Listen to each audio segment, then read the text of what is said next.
آیت 19، اور مردوں کی میراث سمیٹ سمیٹ کر کھا جاتے، ٹھیک ہے؟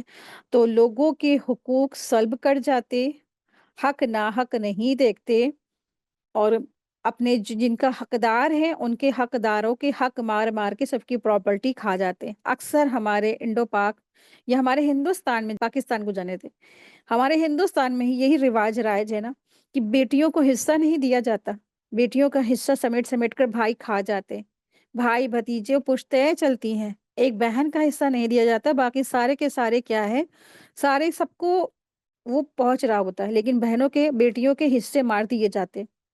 تو جنہوں نے بھی میراث کے حصے مارے ہوں گے، حق سمیٹ سمیٹ کر کھائے ہوں گے، تو آخرت میں بھی یہ کیا ہے، پکڑ کا باعث ہو سکتا ہے۔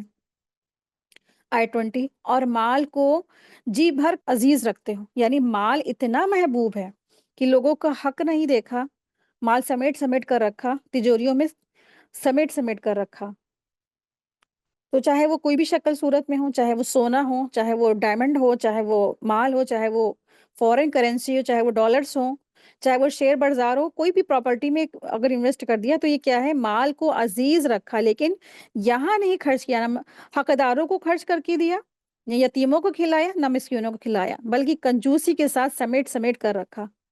آیت 20، یقیناً جس وقت زمین بالکل برابر پست کر کے بچھا دی جائے گی، یعنی قیامت کا تذکرہ ہو رہا ہے، اور تیرا رب خود آ جائے گا اور فرشتے صفے باندھے ہوئے آ جائیں گے۔ تو قیامت جب قائم ہوگی، اللہ رب العالمین خود آ جائیں گے، فرشتے آ جائیں گے، سب آ جائیں گے، اور اس دن کیا ہے، جہنم بھی لائی جائے گی اس دن، تو جہنم اس دن قریب لے آئی جائے گی۔ اس دن انسان عبرت حاصل کر لے گا، لیکن آج عبرت کا فائدہ کہاں ہوگا۔ آیت 24 ہے، کہا جاتا ہے کہ جب فرشتے قیامت والے دن آسمان سے نیچے اتریں گے تو ہر آسمان کے فرشتے کی الگ صف ہوگی، اسی طرح 7 صفیں ہوں گی جو زمین کو گھیر لیں گی،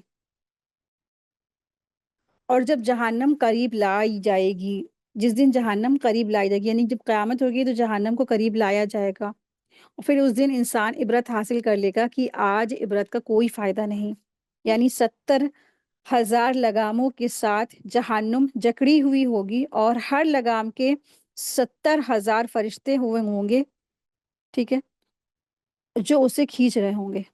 70,000 لگاموں میں ہر لگام پر 70,000 فرشتے ہوں گے جو اس سے یعنی جہنم کو کھینچ رہے ہوں گے، پکڑے ہوئے ہوں گے، کیونکہ وہ دہاڑ مار رہی ہوگی، آج جہنمیوں کی خیر نہیں، اور جو وہ دہاڑ مارے گی تو وہ ہر شخص کہے گا یا ربی نفسی یا ربی نفسی، صحیح بخاری کی حدیث تھی یہ۔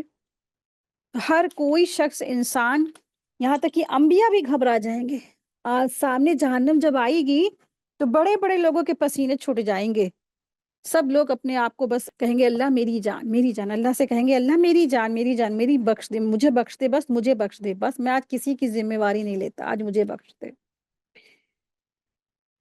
آیت 25 ہے، آیت 24 اور 25 دیکھیں، وہ کہے گا کہ کاش کہ میں نے اپنی اس زندگی کے لیے کچھ نیک اعمال پہلے ہی کر رکھے ہوتے، تو جو آخری زندگی ہے تو وہاں پر وہ کہہ رہا ہوگا کاش میں نے اپنی اس آخری زندگی کے لیے کچھ نیک عمل پہلے یعنی دنیا کی زندگی میں کر لیے ہوتے، لیکن اب پچھتانے سے کیا ہوتا، اب تو پچھتانے سے کوئی فائدہ نہیں نا، اب تو کیا ہے، اب تو سب کچھ جو ہونا تھا وہ ہو گیا۔ آیت 25، پس آج اللہ کے عذابوں جیسا عذاب کسی کا نہ ہوگا، نہ اس کی قید و بند جیسی کسی کی قید و بند ہوگی، اے اطمینان والی روح تو اپنے رب کی طرف لوٹ چل، اس طرح کہ تو اس سے راضی اور وہ تجھ سے راضی، پس میرے خاص بندوں میں داخل ہو جا اور میری جنت میں چلی جا۔ اللہ تبارک تعالیٰ نے یہاں پر نفس مطمئنہ کے بارے میں ارشاد فرمایا ہے، یہاں پہ نفس مطمئنہ کا ذکر کیا گیا ہے، آیت نمبر 27 میں، یا ایتها النفس المطمئنہ ارجعی الی ربک راضیۃ مرضیہ فادخلی فی عبادی وادخلی جنتی۔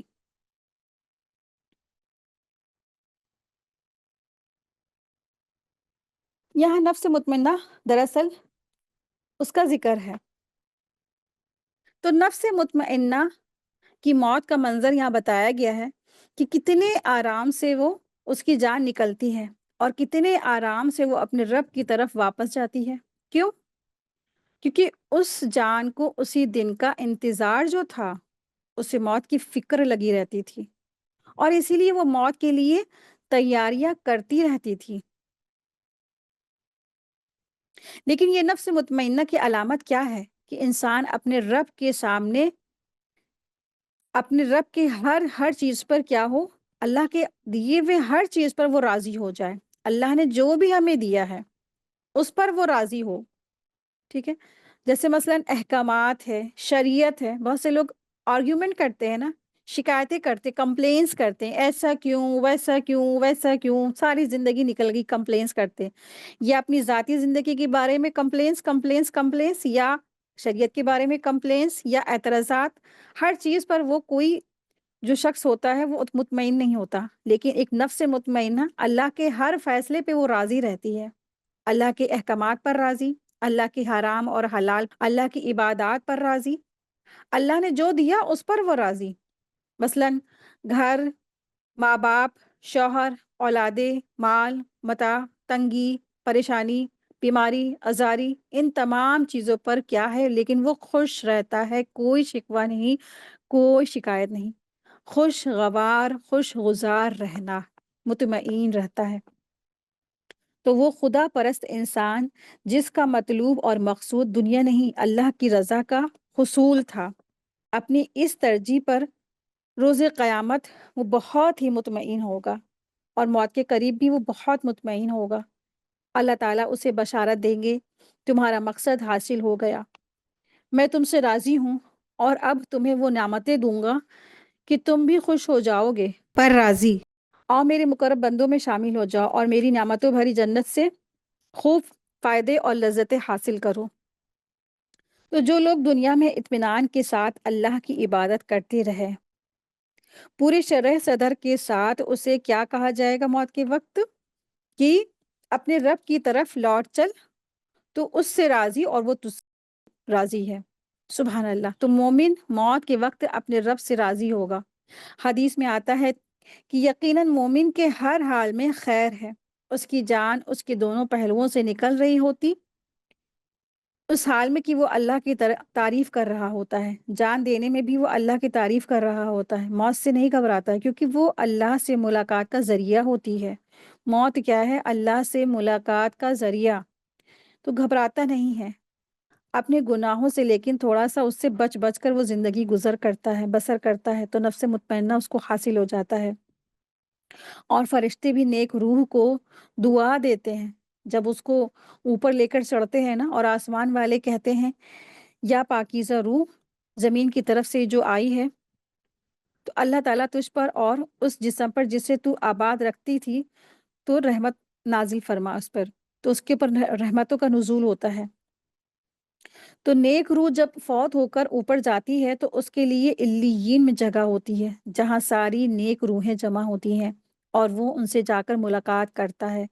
پہلے سے جو فوت شدہ رشتہ دار ہیں جو نیک تھے، ان سے بھی جا کر ملاقات کرتا ہے۔ آنے والے اس سے پوچھتے ہیں کہ یہ تھکا ہوا آیا ہے، ذرا ٹھہر جاؤ۔ پھر وہ اس سے پوچھتے ہیں کہ وہ فلاں شخص کہاں ہے؟ تو وہ کہتے ہیں کہ وہ تو فوت ہو چکا ہے، یہاں نہیں آیا کیا؟ تو پتہ چلتا ہے کہ وہ سجین میں چلا گیا ہوگا۔ وہ اداس ہوتے ہیں اور وہ ان سے الگ ہو گیا۔ تو یاد رکھیں کہ مرنے کے بعد صرف وہ لوگ آپس میں ملیں گے جو توحید پر ہوں گے، نیک اعمال کرتے ہوں گے، اور اللہ کی خاطر ہی آپس میں محبت کرتے ہوں گے۔ تو یہ نفس مطمئنہ کے بارے میں ہے۔ اللہ تبارک تعالیٰ ہم سب کو توفیق عطا فرمائے کہ ہم جو ہے اللہ تبارک تعالیٰ کی ذات مبارک کو اپنا مطلوب اور مقصود بنا لیں، اور اللہ تبارک تعالیٰ کی ہر دی ہوئی چیزوں پہ ہم راضی ہو جائیں، اللہ ہم سے راضی ہو جائے، اور اللہ تبارک تعالیٰ ہم سب کو دنیا میں فوز العظیم عطا فرمائے، دنیا اور آخرت میں کامیابی عطا فرمائے۔ ہم سب کو اللہ تبارک تعالیٰ نفس مطمئنہ بنا دے، آمین یا رب العالمین۔